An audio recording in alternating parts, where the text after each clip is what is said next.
الحمد لله رب العالمين والصلاة والسلام على أشرف الأنبياء والمرسلين.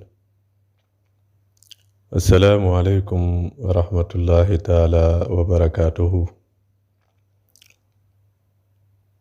L'homme est amené à passer des situations plus ou moins difficiles dans sa vie. Ça peut être le stress, le souci, la poisse, le mauvais œil, la trahison, les mauvais sorts, pour ne citer que cela. Maintenant, il est important de se demander comment puis-je me débarrasser de ces soucis, de ces blocages. Nous, musulmans, en tant que croyants, on a un moyen très efficace, mais qui est quand même un moyen spirituel. C'est l'invocation.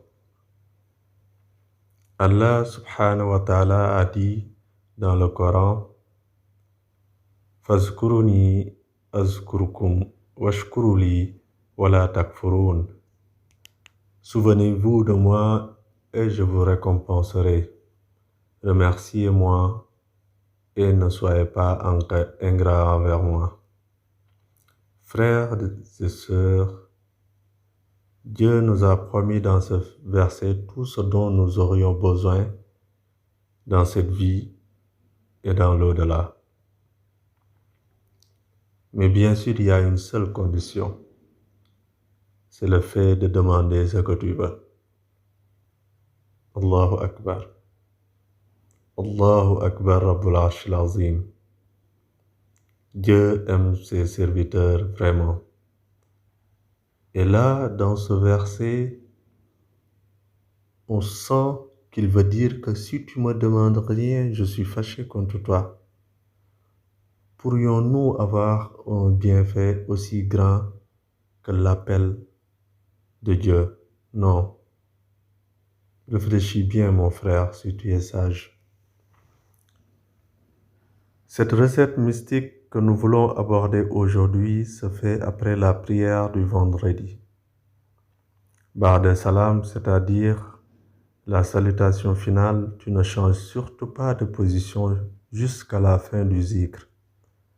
Récite avec concentration cette Fatihatul Kitab, c'est-à-dire Bismillahirrahmanirrahim, Alhamdulillahi Rabbil Alamin, Ar-Rahman Ar-Rahim, Maliki Yawmiddin, Iyyaka na'budu wa iyyaka nasta'in, Ihdina as-sirata al-mustaqim, sirata allazina an'amta alayhim, ghayril maghdubi alayhim waladdallin. Tu récites cette sourate 7 fois. Après, tu récites 7 ayatul kursiyu.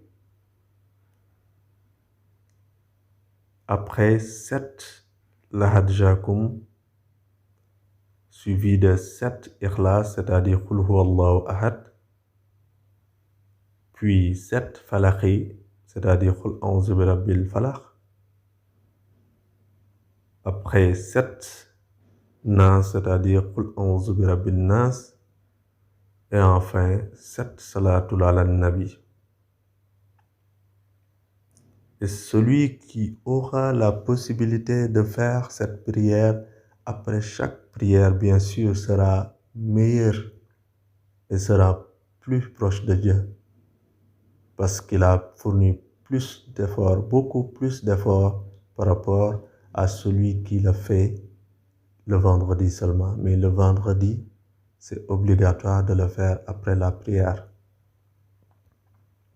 Ya Allah, tu es mon Seigneur, il n'y a pas de divinité digne d'adoration en dehors de toi. Tu m'as créé et je suis ton serviteur.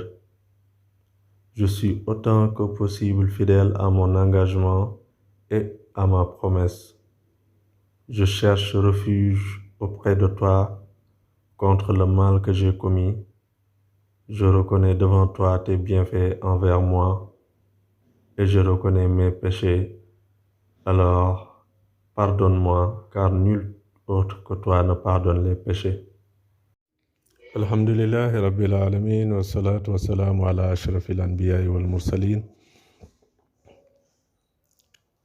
أعوذ بالله من الشيطان الرجيم بسم الله الرحمن الرحيم السلام عليكم ورحمة الله تعالى وبركاته doomu aadama daal yàlla da ko bind rekk ci ñàkkum kaaraange nit lu mu bari la xel bi dalul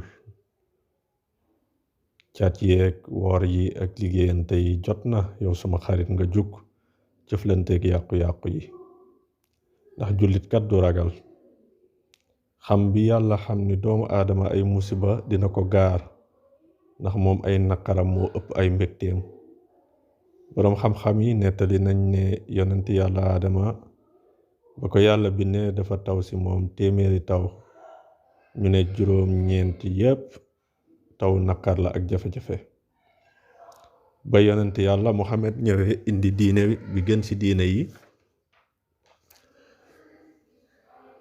mu ne daal ci loolu yenn dundin yu metti yi ñaan rekk moo ko mën a soppi ci bànneex seules les invocations peuvent changer le destin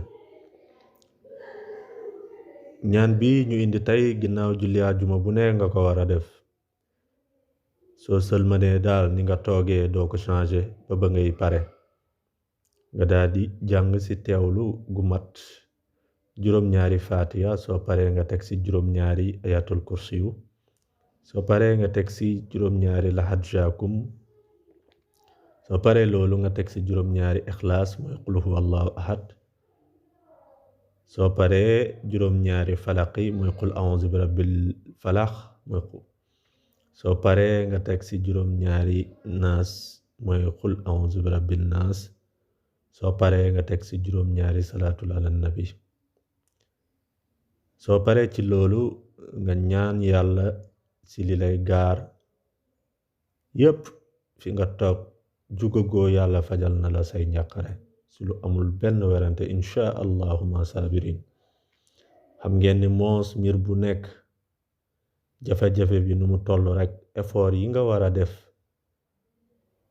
ba jafe-jafe yooyu dañoo war a méngoo su dee daal mbir bi tar na ci yow mu metti lool saa yoo jullee ba pare ñaaneel ak ñaan bi wala sax benn yoon par bés nga saxoo ko noonu saa yoo jullee tisbaara nga def ko nit daal yow mi boroom xel war ngaa xam ni sooy liggéey 8 heures de temps par jour kii di liggéey 12 heures de temps par jour moo lay ëpp salaire ni zaaye di feeñale mbir boobu noonu la yàlla di faye coono jëf bu baax ci jege ñaaleem yi donc jegeel yàlla ci ñaan bi di ko ci ñaan saa yoo jullee pare wala sax saa yoo wéetee ndax yàlla moom dafa ne tudd leen ma lu bari nga xool say mbir insha allahu ma saabiri di nga gis yàlla dina nekk sa wet te dina la jàppale dina dindi ñàqare yi dindi yàqu-yàqu yi ba nga am teraanga ak teddaange insha allahu ma sabirin assalaamu aleykum wa rahmatullahi taala wa barakaatu seen mbokk seen xarit seen soppe Cheikh Bayla Thiès